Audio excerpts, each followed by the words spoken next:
Hello everyone, this is Erik, the Asian movie enthusiast, and this is my review of The Uninvited, a Korean horror film from 2003. Now this has no relation to the American film, The Uninvited, from 2009, which was itself a remake of the Korean film, A Tale of Two Sisters. So the film I'm covering in this video is its own separate thing, and I very rarely hear it mentioned or referenced online, which is one of the reasons why I chose to review it. Now, the plot for The Uninvited, it's really nothing special. It has a fairly generic premise, but it does some different things with that premise. Our lead character is an interior decorator played by Park Shin-yang, who is seeing ghostly children. Now, he eventually meets a gloomy woman played by Jun Ji-hyun, who is receiving psychiatric therapy after a traumatic event of her past. Now, our protagonists have experienced some horrific acts of death in their pasts, and continue to experience dysfunctional relationships with other people. So it's important to pay attention to the little details and moments of dialogue in this film, because without that understanding, the viewer will never be able to appreciate the character's suffering nor the motivation for their actions. And let me tell you, these are some very gloomy and disheartened characters. Now, The Uninvited is one of the most depressing Asian horror films I have ever seen. It's up there. These characters are psychologically beaten down throughout the film, and that wears down the viewer while you watch the film.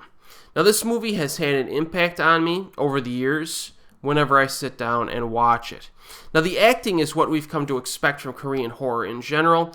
Jun Ji-hyun gives one of the best performances of her entire career. I'm willing to say that here.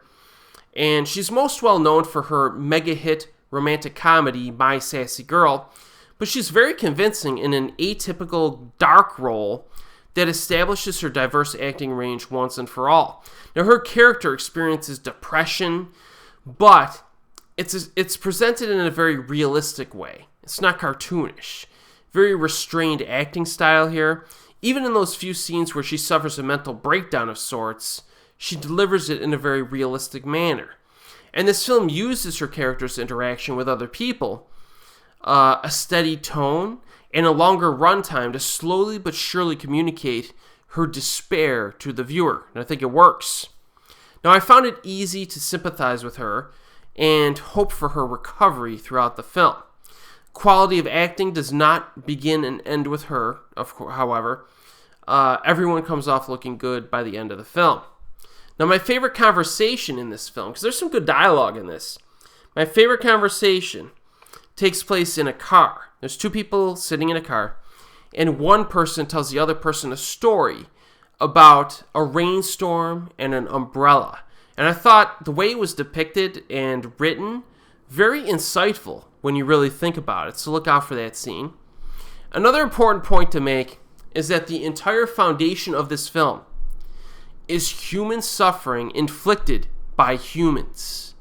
Alright, so contrary to what one might expect going into this, there's really not much of a ghostly presence at all in this film.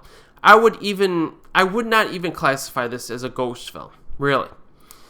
Even the opening 30 minutes, which it makes the film seem like it's going to travel those oft-explored ghostly themes. It's primarily used to set up the psychological problems of these characters.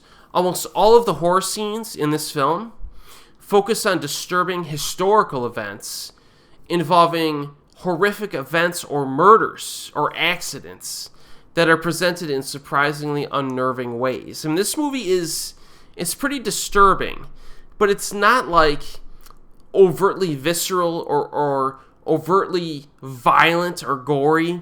It's not disturbing in a way that you would expect going into it.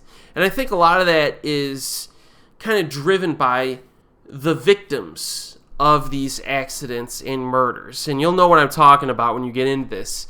They're the type of people that you don't see often in horror films get, killed. Okay, I'll just leave it at that.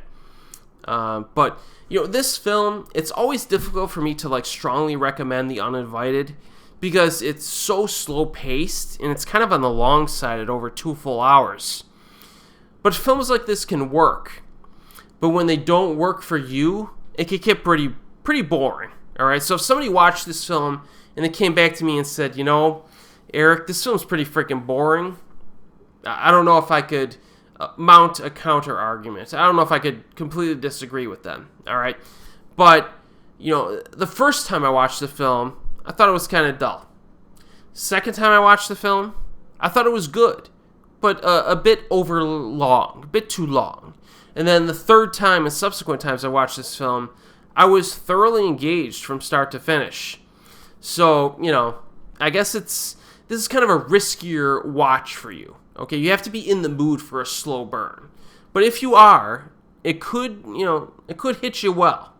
You know, this is one of the most, like I said, one of the most effectively depressing Asian horror films from the last 20 years. It is. So I think it's very well crafted and well made. It just depends on if it can interest you long enough to keep going. All right. So I do recommend The Uninvited, but again, it's a bit of a risky play. You got to be in the mood for a slow burn. It is available on Amazon streaming and DVD. And as always, we will see you next time.